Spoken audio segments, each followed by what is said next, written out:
Salve, salve seguidores! Milhares de avistamentos de OVNIs são relatados durante um ano. A maioria pode ser desmascarada, mas os 5% que sobram permanecem inexplicados. Ano 1966, Condado de Vitória. Nos encontramos na Austrália. Um empresário do ramo de aço chamado Ron Sullivan viajava por um pequeno trecho da estrada próxima à cidade de Burgess Flat, no interior de Vitória. Durante a viagem, viu um campo à sua direita e sobre ele uma estranha luz.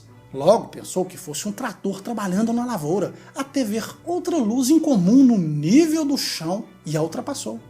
Ron Sullivan prestava atenção na estrada e na luz ao campo, quando os faróis do veículo passaram a apontar para a direita em direção à luz. De repente, a luz parecia se dobrar, se curvar, dobrando de volta em um eixo em direção ao campo e à estrada.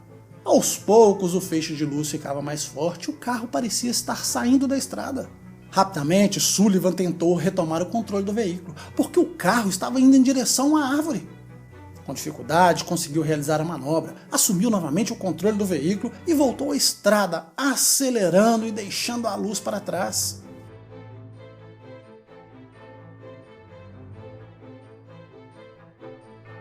Dias depois, Ron mandou verificar os faróis de seu carro e descobriu que estavam funcionando corretamente.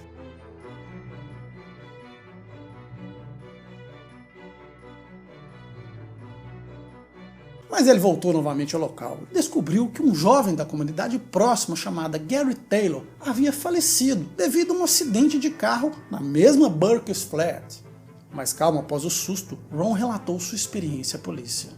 Primeiro viu uma luz branca fosforescente no chão com cerca de 5 metros de diâmetro. Em seguida a luz se abriu e havia outra luz também branca de forma oval descendo sobre a primeira, formando algo que parecia um cone de 5 metros na parte mais estreita e 8 metros de diâmetro na parte maior. No cone havia tubos de luz coloridas com todas as cores do espectro, como se fosse um arco-íris.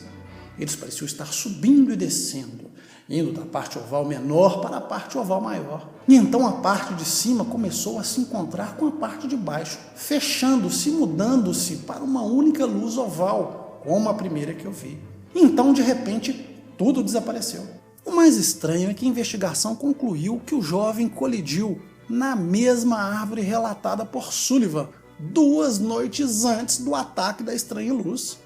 Ron Sullivan voltou e viu a árvore. Ela estava limpa, escavada do solo arenoso, não havia marcas humanas ou de animais ao redor da área, apenas uma depressão. O proprietário da área contou que essa depressão surgiu do nada, quando terminou de arar o solo. Não havia qualquer explicação para a depressão ou para a estranha luz, e o caso se tornava cada vez mais sinistro. O caso Burgess Flat permanece até hoje sem explicação. É impossível elucidar de que forma se pode dobrar feixes luminosos, e nem sabemos como se produziu depressão no terreno. Só podemos imaginar que uma alta tecnologia tenha sido usada ou um potente campo magnético tenha interferido nos faróis. Mas qual é a sua opinião sobre este caso? Não esqueça o like, forte abraço e até mais.